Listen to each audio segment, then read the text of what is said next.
सभी को जय मसीह की। एक बार फिर से मैं आप सबके सामने उपस्थित हूँ।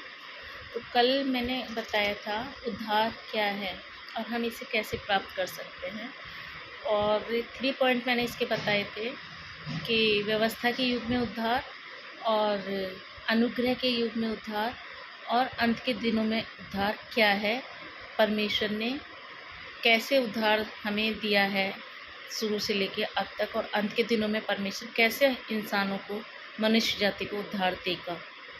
तो कल 2 पॉइंट तक मैं बता चुकी थी। तो अभी लास्ट पॉइंट पे मैं बताऊंगी कि अंत के दिनों में परमेश्वर द्वारा मनुष्य का उद्धार कैसे होगा।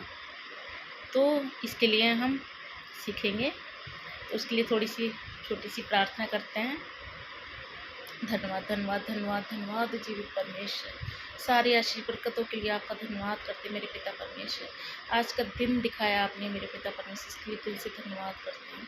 अब तक आपने हमें संभाल के रखा, सुरक्षित रखा, अपनी पंखों तले छुपा के रखा, इसके लिए दिल से धन्यवाद करते हैं मेरे पिता परमेश्वर। और पिता परमेश्वर के भाई बहन के लिए दुआ करती हूँ, जो भी इस वीडियो को देखी मेरे पिता परमेश्वर, सुने मेरे खुदावन, एक एक जन का उद्धार हो मेरे पिता परमेश्वर, छुटकारा पाए मेरे पिता परमेश्वर, आशीष बरकत पाए मेरे खुदा परमेश्वर।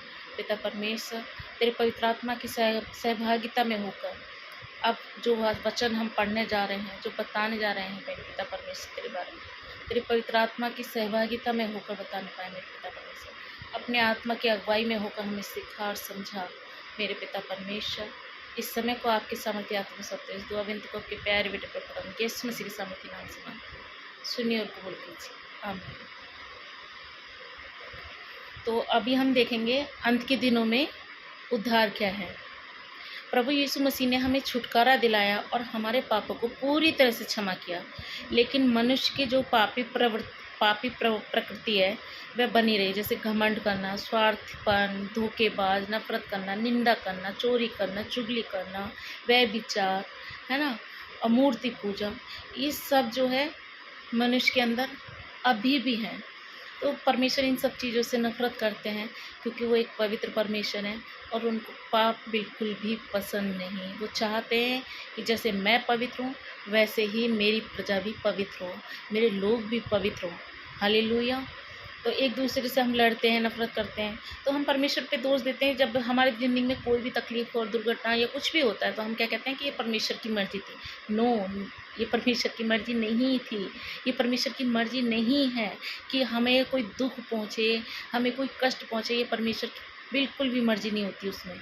और हम परमेश्वर का क्यों क्या करते हैं, हम धन्यवाद भी नहीं करते हैं और हम उस पर दोष लगाते हैं। तो इसी तरह से हम दिन भर में न जाने कितने पाप ऐसे करते हैं जिनके लिए हमें प्रभु से क्षमा मांगनी चाहिए, अपने पापों को अंगीकार करना चाहिए, लेकिन हम पश्चाताप करना चाहिए। लेकिन हम क्या करते हैं, हम परमेश्वर पर दोष लगाते हैं कि नहीं परमेश्वर तूने मेरे साथ ये कर दिया, परमेश्वर तूने ऐसा कर दिया, मैंने तो ऐसा किया था उस बंदे के साथ, इतना अच्छा किया था उस बंदे ने मेरे साथ ऐसा कर दिया, तो परमेश्वर तूने मेरे साथ ऐसा क्यों किया। तो ये सब परमेश्वर की मर्ज़ी नहीं होती। इसमें क्या है कि हम ही अपना काम नहीं कर पा रहे हैं, है ना, परमेश्वर को दोष लगाते हैं। दैट मीन्स कि मतलब वो हम गलत कर रहे हैं। तो उसके लिए हमें क्या करना है, पश्चाताप करना है, परमेश्वर को धन्यवाद करना है। एक छोटी से छोटी आशीष के लिए भी हमें धन्यवाद करना है जो कुछ हमें परमेश्वर ने दिया है। यदि हम अंत समय में अपना उद्धार चाहते हैं तो परमेश्वर ने जो हम मतलब कि हमें छुटकारा चाहिए, तो परमेश्वर यीशु मसीह का हमें अपनी ज़िंदगी में लेके आना होगा, उसका अपने उद्धारकर्ता के रूप में ग्रहण करना होगा अपनी ज़िंदगी में, और उसके द्वारा हमें उद्धार मिलेगा।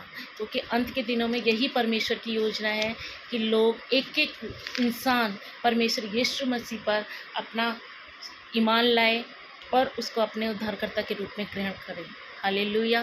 क्योंकि हमारे लिए उद्धार बहुत ज़्यादा ज़रूरी है, क्योंकि हम जन्म से ही पापी हैं, इसलिए हमें सही दिशा में चलना जरूरी है। क्योंकि रोमियो की 10 के 9 और 10 आयत में लिखा है कि यदि तू अपने मुंह से यीशु को प्रभु जानकर अंगीकार करे और अपने मन से विश्वास करे कि परमेश्वर ने उसे मरे हुए में से जिलाया, तो तू निश्चय उद्धार पाएगा। क्योंकि धार्मिकता के लिए मन से विश्वास किया जाता है और उद्धार के लिए मुँह से अंगीकार किया जाता है। आमीन।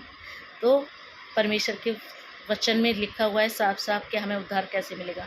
हमें परमेश्वर पर विश्वास करना है कि यीशु मसीह हमारे लिए आए इस दुनिया में, इंसान का रूप रख के और अपने आप को हम उन्होंने बलिदान चढ़ा दिया कि ताकि हम पापों से मुक्त हो जाएं, हर बंधन से छुटकारा पा जाएं। और परमेश्वर ने अपने आप को सूली पर चढ़ा दिया और तीसरे दिन मुर्दों में से जी उठे। तो हमें क्या करना है? यीशु मसीह पर विश्वास करना है, अपने पापों को अंगीकार करना है, पश्चाताप करना है, तभी हमें उद्धार मिलेगा, छुटकारा मिलेगा और अनंत जीवन मिलेगा। आमीन। परमेश्वर इस वचन के द्वारा आप सबको आशीष दे।